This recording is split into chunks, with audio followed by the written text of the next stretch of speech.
127వ కీర్తన 3వ వచనంలో ఒక మాట రాయబడింది. 127వ కీర్తన 3వ వచనంలో ఒక మాట ఉందండి. గర్భఫలము యెహోవా ఇచ్చు బహుమానం.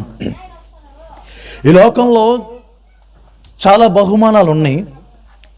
ఆ బహుమానాలన్నింటికి ఏం చేయొచ్చు తెలుసా? వెలకట్టచ్చు. ప్రతి బహుమానానికి ఏం చేయొచ్చండి? ప్రతి బహుమానానికి మనం ఏం నిర్ణయించవచ్చు? ఇంత కాస్ట్ ఉంటుంది, దీనికి ఇంత వెల ఉంటుందని చెప్పచ్చు. కానీ దేవుడిచ్చిన బహుమానానికి భూమి మీద ఇంతవరకు ఎవరు వెల కట్టలేకపోయారు.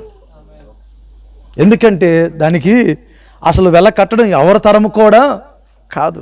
ఎందుకంటే అది దేవుడు అనుగ్రహించిన బహుమానం. అందుకు కీర్తన కంటే ఇది యెహోవా అనుగ్రహించిన బహుమానం. కానీ ఈ బహుమానం కొరకు మనం ఏం చేయాలి అంటే, నేను అంటాను ఒక మాట, ప్రార్థించాలి.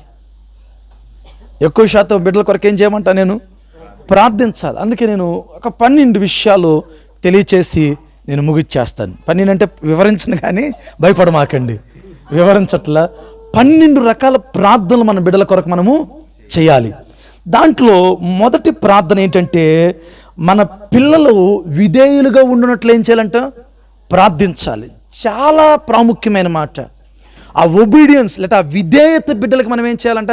కలగచేయాలి. ఈరోజు చాలామంది పిల్లలకి పెద్దలంటే విధేయత లేదు.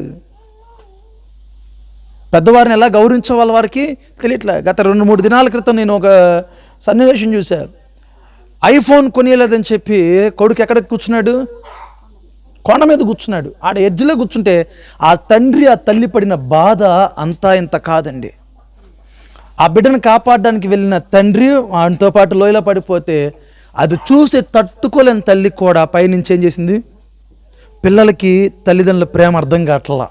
అందుకే వారు చిన్ననాటి నుంచి, ఇందాక సేవకులు చెప్పినట్టు, బాలుడు నడవవలసిన త్రోవ వాడికి నేర్పించుడి అన్నాడు. అందుకే వారికి ఏం నేర్పించాలి?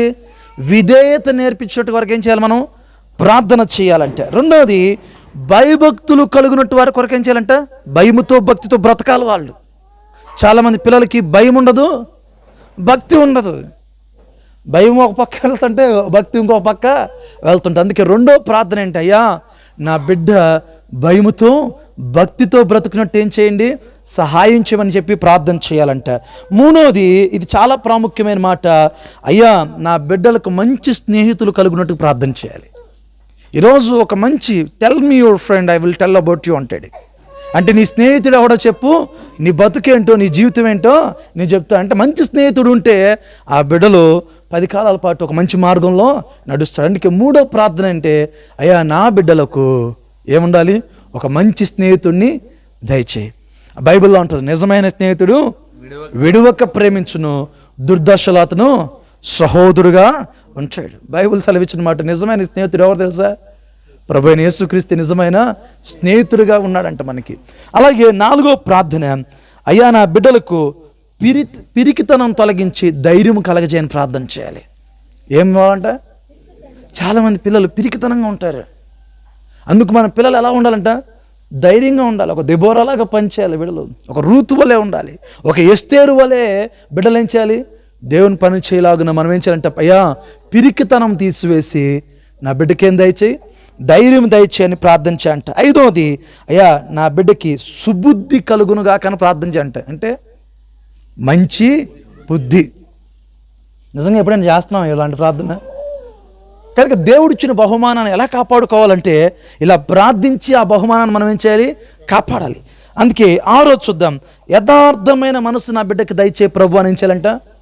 ప్రార్థన మనము చేయగలగాలి. అలాగే 7వ ప్రార్థన ఏంటంటే, నా బిడ్డలు పరిచర్యలో ముందుకు కొనసాగినట్టు కృప చూపించని ప్రార్థన చేయాలంట. చాలామంది పిల్లలకి తల్లిదండ్రులు ఏం నేర్పించట్లంటే, పరిచర్య ధర్మమును నేర్పించాల. సాక్షాత్తు ప్రభువైన యేసుక్రీస్తు వారే పరిచర్య అంటే ఎలా ఉంటుందో భూమి మీదకి వచ్చి 3.5 సంవత్సరం చేసి చూపించడం కాదు, ఆ పరిచర్య చేసింది కాకుండా శిష్యుల పాదాలు కడిగి ఇది నిజమైన పరిచర్య అని చేసి ఏంటంటే తగ్గింపును వారికి నేర్పించాడు. అందుకే, అయ్యా, నా బిడ్డలకి ఏం నేర్పించు? చాలామంది తల్లిదండ్రులు పిల్లలకి నేర్పించడు. చర్చికి వచ్చాం వెళ్ళిపోయామంటే వెళ్ళిపోయాం. కనీసం మందిరంలో తగు మాత్రపు పరిచర్య అంటాం. మా నాన్నగారు ఈరోజు నేను ఒక సేవకున్నాయి అంటే ఊరికి అయిపోలేదండి. నేను మందిరానికి వెళ్తున్నప్పుడు, మా తిరుపతి మందిరంకి వెళ్తున్నప్పుడు, ఆరాధన మందిరంలో వెళ్తున్నప్పుడు మా నాన్నగారు ఖచ్చితంగా చెప్పేవాడు, సాపలు వేయాలి, అందరూ వెళ్ళిపోయిన తర్వాత ఖచ్చితంగా చేపలు తీసి వాటి స్థానంలో యథావిధిగా పెట్టాలి. ఒకటి చేపలు తెస్తుంటే ఒకటి మా తమ్ముడు ఊడుస్తూ ఉండేవాడు. ఇంకొకటి పని ఏం తెలుసా, తినేసిన ప్లేట్లను తీసుకెళ్ళి మరలా అక్కడ కడిగే పాత్రల దగ్గర తీసుకెళ్ళి పెట్టడం. మా అమ్మగారు ఆ పాత్రలు కడిగేది. ఈరోజు మా అమ్మగారు ఏడా ఉన్నారు, ఈరోజు ఆమె సేవకురాలు అయింది. ఈరోజు నేను ఒక సేవకుడిగా ఉన్నాను. మా నాన్నగారు బిఎస్ఎల్లో జాబు చేస్తూ విఆర్ఎస్ ఇచ్చేసి ఈరోజు పరిపూర్ణమైన సేవ చేస్తున్నాడు. తల్లిదండ్రులుగా మన బిడ్డలకు ఏం నేర్పించాలంట, పరిచర్య ధర్మం నేర్పించినట్టుగా ఏం చేయాలంట, అయ్యా మంచి పరిచారకులు ఉన్నట్టుగా ఏం చేయాలంట, ప్రార్థన వారి కొరకు మనము చేయాలి. దుష్టుడు నా బిడ్డలతో మాట్లాడకుండా ఏం చేయ ప్రభా, సహాయం చేయమని ప్రార్థన చేయాలి. ఎందుకంటే సాక్షాత్ ప్రభు యేసుక్రీస్తు వాడితోనే వాడు మాట్లాడి తప్పుడు ద్రావ చూపించడానికి వాడు చాలా గొప్ప పన్నాగాలు పొందుతుంటాడు. అందుకే దుష్ట మార్గంలో మన బిడ్డలు వెళ్లకుండా, దుష్ట స్వరం వినకుండా వారి కొరకు ఏం చేయాలంట, ప్రార్థన చేయగలగాలి. 9వ ప్రార్థన అంటే జ్ఞాన వివేకములు దయచేయి ప్రభు అని ప్రార్థన చేయాలంట. ఏం చేయాలి, జ్ఞానాన్ని వివేకమును దయచేయి ప్రభు అని వారి కొరకు ఏం చేయాలంటే మనము ప్రార్థన చేయాలి. అలాగే 10వది చాలా ప్రాముఖ్యమైనది, వారి వివాహం కొరకు ప్రార్థన చేయాలి. మనం ఎప్పటి నుంచి ప్రార్థన చేస్తాం చెప్పండి, వాళ్ళు 16, 10, 20 సంవత్సరాలు 25 సంవత్సరాలు వచ్చేసరికి అప్పుడు స్టార్ట్ చేస్తామేమని, అయ్యా మంచి పెళ్లి కుమారుడిని దయచేయి, మంచి పెళ్లి కుమార్తెను దయచేయని ప్రార్థన చేస్తాం. కానీ బిడ్డలు పుట్టిన తర్వాత మన అనుదిన ప్రార్థనలో చాలా ప్రాముఖ్యమైనది ఏంటంటే, వారికి 20 సంవత్సరాలు మనతో ఉంటారు, గడిచిన సంవత్సరాలంతా తన భర్తతోనో వారి భార్యతో ఉండబోతారు. గొప్ప జీవితం వారికి ఉంటుంది. కనుక పిల్లలు పుట్టిన తర్వాత వారి కొరకు ఏం చేయాలంట, వారి వివాహం కొరకు కూడా ఏం చేయాలంటే మనము ప్రార్థన చేయగలగాలి. అలాగే 11వ ప్రార్థన అంటే శ్రేష్టమైన భవిష్యత్తు వారికి దయచేయి ప్రభువా. కొంతమంది పిల్లలు పెరిగి పెద్దోళ్ళు అయిన తర్వాత ఇంకా అమ్మ నాయన మీద ఆధారపడుతూ ఉంటారు, ఏ పని చేయరు, కష్టపడడానికి ఇష్టపడరు. ఎందుకంటే వారికి ఒక భవిష్యత్తు తల్లిదండ్రులుగా మనము ఇవ్వలేకపోయాం.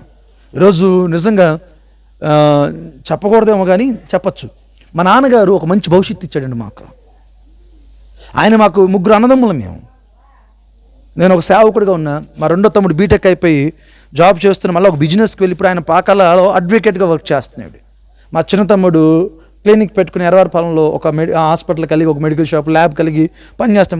3 మా నాన్న ఏం చేశాడంటే, ఈరోజు కూడా మా నాన్న మీద ఆధారపడే స్థితిలో మమ్మల్ని పెట్టలేదండి మా నాన్న. నాకు వివాహమైంది, ఒక కుమార్తె ఒక కుమారుడు, నాకు 2 బిడ్డలు ఉన్నారు.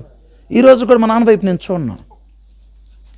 తల్లిదండ్రులుగా మనం ఏం చేయాలంటే, ప్రభువా నా బిడ్డలకి ఏం చేయి, ఒక శ్రేష్టమైన భవిష్యత్తు దయచేయని ఏం చేయాలంట, ప్రార్థన చేయాలి. 12వ ప్రార్థన అంటే, అయ్యా నా బిడ్డలు గొప్ప ప్రార్థనాపరులుగా ఉండాలని ప్రార్థన చేయాలి. అందుకే నిజంగా చూడండి, బైబిల్ గ్రంథంలో బిడ్డల కొరకు ఏ తల్లిదండ్రులు అయితే ప్రార్థన చేశారో వారి బిడ్డలు ఒక మంచి ఉన్నతమైన భవిష్యత్తులో ఉన్నారండి. జాన్ వెస్లీ తల్లిగారు అంటే తన బిడ్డ కొరకు ఏం చేసిందంట, ప్రార్థన చేసింది. ఒక గొప్ప దైవజనుడు అయ్యాడు ఆయన. ఎంతోమంది వారి జీవితాల్లో తల్లిదండ్రుల ప్రార్థన అనేది నిజంగా మనం ఒకవేళ వారికి గొప్ప ఆస్తి ఇవ్వకపోవచ్చు, ఒక సంపన్నమైన స్థితిలో వారిని మనము పెంచలేకపోవచ్చు, లేదా ఒక పెద్ద పెద్ద కార్పొరేట్ స్కూల్లో వారు మనము చదివించలేకపోవచ్చు. కానీ నీ ప్రార్థన ఏదైతే ఉంటుందో వారికి ఒక మంచి భవిష్యత్తు ఉంటుంది. మీరు ఎప్పుడైనా టీవీల్లో వింటుంటారు కదండి, ఒక ఆటో డ్రైవర్ కుమార్తె ఏమైందంట, ఐఏఎస్ ఆఫీసర్ అయింది. అది విన్నప్పుడు మనకేమనిపిస్తుంది అండి అంటే, ఆ తండ్రి ఏమిచ్చాడు చెప్పండి, ఆ బిడ్డకి ఒక మంచి భవిష్యత్తు ఇచ్చాడు. సంతోషపడతా అలాంటి విన్నప్పుడు. నాకు తెలిసిన ఒక అంకుల్ ఉండేవాళ్ళు, ముస్లిం అంకుల్, డాడీకి మంచి ఫ్రెండ్ మా నాన్నగారికి. ఆయనకి 8 మంది కూతుర్లు. ఎంతమంది? 8 మంది కూతుర్లు. ఆయన ఒక టీచరు. ఇప్పుడన్నా టీచర్స్ కన్నా కొంచెం ఒక మంచి శాలరీ దొరుకుతోంది. కానీ నేను చెప్తుంది ఏంటంటే 87, 90s లోపల నేను చెప్తున్న సంఘటన. అంకుల్ గారు ఎప్పుడు బాధపడేవాడు అనమాట. వాళ్ళ ఫ్రెండ్ మా పాస్టర్ గారు అంకుల్కి ఫ్రెండ్ అనమాట. ఇలాగా ఆయన మా మందిరానికి వస్తుంటే మా పాస్టర్ గారు ఒకరోజు మాట చెప్పాడు, నువ్వేం చేయొద్దు, ప్రార్థన చేయి. ఏమన్నాడు? ప్రార్థన చేయనప్పుడు ఒకరోజు వాళ్ళ పాపని తీసుకుని ఒక వివాహంకి వెళ్తే, ఆ వివాహంకి వెళ్ళిన తర్వాత ఆ పాపని ఆ వివాహానికి యూఎస్ నుంచి అంటే అమెరికా నుంచి ఒక కుటుంబం వచ్చింది. వారు ఆ పాపను చూసినప్పుడు వాళ్ళు ఇష్టపడి ఈ పాప మేము చేసుకుంటామని చెప్పినప్పుడు ఫస్ట్ కూతురు ఆమె. ఇంకెంతమంది ఉన్నారు? ఒకరికైతే మనం ఎట్లా ఒకటి చేసి పెళ్లి చేసి పంపించి 8 మంది కూతుర్లు. కానీ అప్పుడు ఆయన వచ్చి మా పాస్టర్ గారి దగ్గరికి వచ్చి, ఎలా చేయమంటారు, ఇప్పుడు పాపకు సంబంధం వచ్చింది, ఇప్పుడు ఈ పాపకి అమెరికా సంబంధం ఇస్తాం, వెళ్తే మిగతా 7 మందికి ఏం చేయాలి నేను, వాళ్ళు ఒప్పుకుంటారా అని చెప్పి ఆయన బాధపడ్డాడు. అప్పుడు ఆయన అన్నాడు, మా పాస్టర్ మళ్ళీ అన్నాడు అదే మాట, ఏం చేయి, ప్రార్థన చేయన్నాడు ఆయన. మీరు నమ్ముతారా? ఒక కుమార్తె యుఎస్కి వెళ్ళిన తర్వాత దేవుడు చేసిన గొప్పతనం ఏంటంటే మిగతా 7 మంది కూతుర్లు కూడా యుఎస్లోనే ఉన్నారు. ఆ పెద్ద అమ్మాయి ఆ 7 మంది చెల్లెల కొరకు అక్కడి నుంచి కష్టపడిందండి. వారికి మంచి మంచి సంబంధాలు తీసుకొచ్చింది. దేవుడు నన్ను ఒక మంచి స్థితిలో పెట్టాడు, నా చెల్లెలు కూడా మంచి స్థితిలో ఉండాలని చెప్పి ప్రయాసపడి ప్రార్థన చేసినప్పుడు దేవుడు ఏం చేశాడు తెలుసా? 8 మంది, ఆయన చాలా సాధారణమైన ఒక టీచరు, చాలా తక్కువ జీతం, కానీ 8 మంది కూతుర్లకి ఆయన రూపాయి కూడా పెట్టి పెళ్లి చేయాల. వచ్చిన వాళ్ళు మేమే పెళ్లి చేసుకుంటాం స్వామి, నువ్వు రూపాయి కూడా పెట్టద్దు, మీ కూతుర్ల గురించి విన్నాం, నీ పెంపకం గురించి మేము విన్నాం, వాళ్ళు చాలా పద్ధతిగా పెరిగారయ్యా అని చెప్పి ఏం చేశాడు తెలుసా? వచ్చిన వాళ్ళందరూ ఇలాగే చెప్పి వాళ్ళంతకు వాళ్ళే పెళ్లి చేసుకుని వెళ్ళిపోయిన వైన్యం నేను చూశానండి. నేను అంటాను, ఒక ప్రార్థన మన పిల్లల యొక్క భవిష్యత్తుని ఏం చేయగలదు? మార్చగలదు. కనుక దేవుడిచ్చిన ఈ బహుమానం కొరకు మనం ఏం చేయాలి? మంచిగా మనం ప్రార్థన చేయాలి. ఈ 12 ప్రార్థన అంశాలు ఏవైతే ఉన్నాయో మొదలు పెట్టుకుని ప్రతిరోజు మన బిడ్డల కొరకు మనం ప్రార్థన చేయగలిగితే దేవుడు ఒక గొప్ప భవిష్యత్తే బిడ్డలకి ఇవ్వబోతున్నాడు. ఇట్టి మాటలు దేవుడి వెనుకల్లో దీవించి ఆశీర్వదించబడును గాక. చిన్న ప్రార్థన చేద్దాం. నిజంగా బాలుడు నడవవలసిన త్రోవ వాడి కొరకు ఏం చేయాలంటే మనము నేర్పించాలి. ఎందుకంటే ఇది దేవుడిచ్చిన బహుమానం.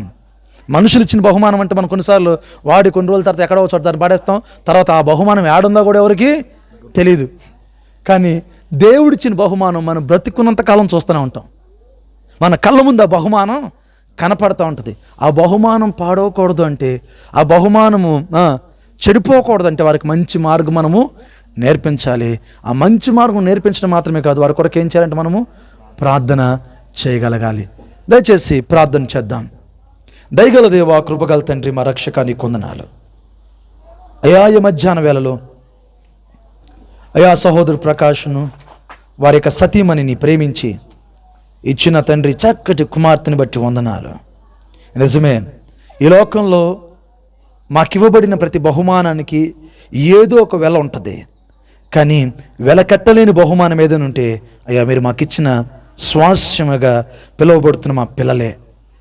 విశేషంగా మరి సహోదరుడికి ఇచ్చిన కుమార్తెని బట్టి వందనాలు తెలియజేసుకుంటూ, ఇదిగోనైనా ఈ 12 ప్రార్థన అంశాలు ఏవైతే ఉన్నాయో వారి జీవితంలో కలిగి వారి బిడ్డ కొరకునైనా ప్రతి దినము ప్రార్థించే మనసు వారికి దయచేయమని, కృప చూపించమని మా రక్షకుడైన యేసే నామంలో అతి వినయంగా బ్రతిమాలు వేడుకుంటున్నాం తండ్రి. ఆమేన్.